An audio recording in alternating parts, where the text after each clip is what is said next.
Hello everyone! So ito na nga, ganitong mag-upload ng image na papunta sa Loclick Idea Studios, tas in-adjust natin at pala tandaan natin itong layers na to sa group. Pagkapit nagpasok ka, may isang contour layer at may isang image layer. Ayan, pinaghiwalay ko para makita na inyo. Kinontrol Z ko ulit para mabalik.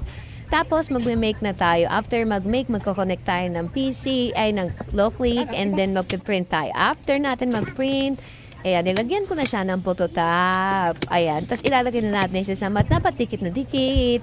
Of course. And then 180G na self adhesive ang pinili ko at ayan ang settings ko. Before tayo mag-start, ilalagay natin ang ating materials, i-load at mag-read na yan. Ayan. O diba?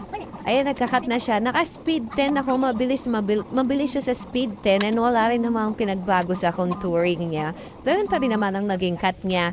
Ayan. So, pagkatanggal niyan, ay, ano bang next natin? Ay, magka-cut ako from doon sa mga scrap natin na mga ginawang magnetic heads yung nakaraan. Ayan yung gagamitin kong panglagay doon sa loob ng magnetic bookmark natin. Ayan. O, diba? Puro na naman kasi ayan. Ayan. So, after nyan, gumawa na rin ako ng backing at nilagay ko na sila. Tapos, ibabalot ko na lang din sila ng plastic. Ito na ang ating final output. Thank you for watching.